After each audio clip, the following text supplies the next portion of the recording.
Folks, we are in the last full week of Taurus season with a refreshing Taurus new moon ahead of us this weekend. Other than that, we're about to see a lot of mentally stimulating Mercury activity as we start transitioning toward Gemini season. So this week is sort of a bridge between steady Taurus energy and that fresh adaptability of Gemini and Mercury. We also have some Chiron transits on the docket this week, which bring a bit more sensitivity, but also opportunities for healing. So let's get into it. We're starting off this week rather quietly today on Monday, May 11th, with the moon in Pisces and no major transits to report. Tomorrow, Tuesday, May 12th, the moon will start a new lap around the zodiac as it moves into bold, brave Aries. And then we just might have a bit of good news coming our way in the late evening or very early Wednesday morning for those of y'all on the East Coast. And this is because Mercury will form a sextile to Jupiter from 20 degrees of Taurus to 20 degrees of Cancer. This transit can help to expand our minds, stimulate our curiosity, and amplify our voices. It can help us to perceive more expansively, to learn and communicate a bit more easily, and to stay informed about the big picture of things. This is a good day for working with language in any capacity, for learning new things, and also for making platonic connections with neighbors, community members, friends, etc. So thank you in advance, Mercury-Jupiter sextile, for bringing us a bit more mental ease and opportunity on and around Tuesday. There's nothing much of note on Wednesday the 13th, and then on Thursday, May 14th, the Sun will be conjunct Mercury at 23 degrees of Taurus. And when a planet is conjunct to the Sun, it's known as a cazimi, in case you've heard that term before. So now that big solar spotlight is on the cosmic microphone of Mercury, which continues this theme of empowering our minds and our voices, as well as maybe receiving some omens or messages from the universe if we're open to them. This transit might simply have us thinking about ourselves, our identities, our lives, being more self-aware, expressing ourselves more effectively. But with this transit, we do want to be careful about potential blind spots in our subjective opinions and perceptions of the world, not getting too identified with our thoughts with that so-called monkey mind, right? During this rather mercurial week, I want to remind you all of that saying, don't believe in everything you think. We have so many thoughts rattling around in our heads that come from all sorts of different places that might not be aligned or authentic to us or even true at all. So this is a good time to practice a little bit of distance between the thoughts that pop into your head and actually taking them at face value, right? And let's remember to ground into that Taurus wisdom, that gut instinct and embodied intuition when things start getting a little overactive and overcomplicated in your noodle. Speaking of which, on Thursday evening, the moon will move into steady sensual Taurus. Then Friday the 15th is another relatively quiet day in the skies, but the weekend is when things are really happening. Saturday, May 16th features two very different transits, the new moon in Taurus, as well as Mars crossing paths with Chiron in Aries. Now, the Mars-Chiron conjunction will happen first, and this is probably the most challenging transit of the week, FYI. The god of war and the wounded healer are meeting up in Mars's home sign of Aries, where Chiron has been for like over 8 years now. And I really think this is about the existential threats we're facing at this point in history. The wars and conflicts and genocides, the looming threats of climate change, environmental destruction, the impending collapse of economic and political systems, etc. To be frank with y'all, the twisted society we live in is eroding a lot of people's will to live. We're so exhausted. We're feeling a certain amount of hopelessness and despair. We're having trouble connecting with that spark of life and joy. The overculture is wringing every drop out of us that it can, trying to convince us that we barely deserve to survive in this world, let alone thrive in it.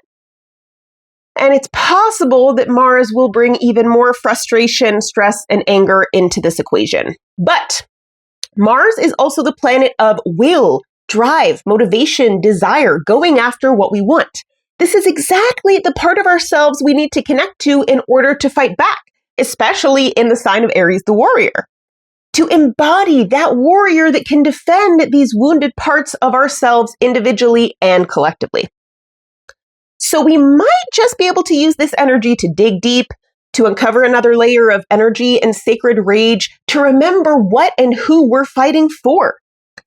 There is a certain sense of cauterizing the wound here with Mars and Chiron. It's definitely not pleasant or comfortable, but it could be a bit helpful.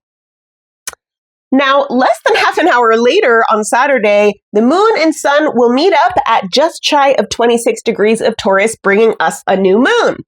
So as always, this is the end of a lunar cycle and the beginning of another one. It's a fresh start, a time of renewal. It's a chance to reflect back on the last month, plan ahead for the coming one, to set intentions and plant seeds. And in the earthy sign of Taurus, this could very well be about planting literal seeds, tending your garden, growing your own food like Logan talks to us about, or in some other way, shoring up your material resources and foundation for survival, which is very much what Taurus is all about. This could be a great time to craft, to build something new, to make art, to create something with your hands, ideally using natural materials. Or maybe you're establishing relationships with the plants and animals and nature around you. Especially on the heels of this challenging Mars-Chiron conjunction, this is also a bit of an emotional reset, a chance to regulate and balance ourselves internally, to quiet our minds for a moment, to ground into our bodies, to strip back to the simplest, most basic essentials and fundamentals. What do you really need in order to survive and be happy? And how can we embody Taurus the bull by practically, patiently, and persistently working towards exactly those things? I just think it's so important to take this opportunity to stabilize ourselves however we can because of the obviously chaotic state of the world, and because we're heading toward a more mercurial, Uranian, unstable, unpredictable astrological time. And this new moon will be conjunct both to Mercury and to Uranus in Gemini, again, bridging us towards that time. Speaking of which, on Saturday evening, the moon will already move along into quick, curious Gemini. Then, wrapping up the week, there's some more news to consider here on Sunday, May 17th.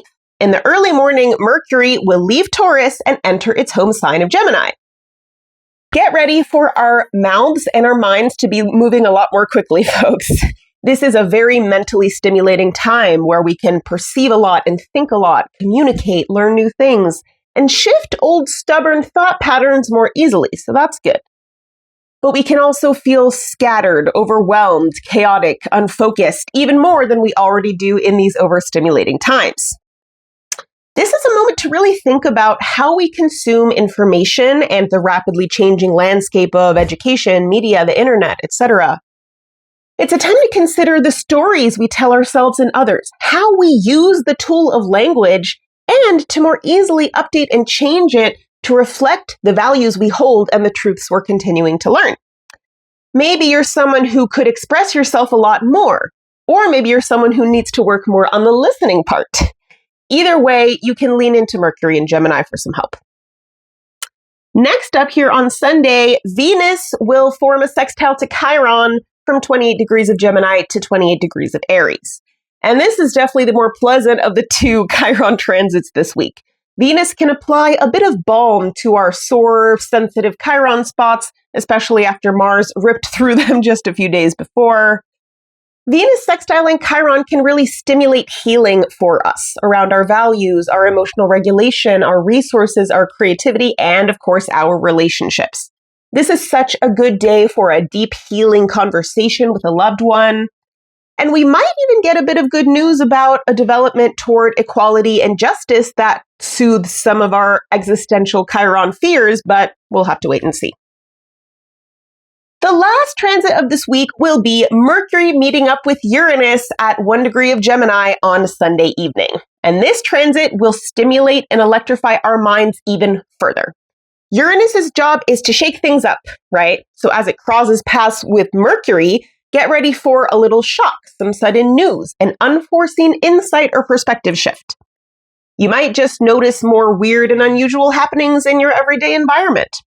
But let's remember that Uranus's goal is always to jolt us into alignment. The hope here is to become more mentally liberated, to perceive and think more freely, to communicate more authentically.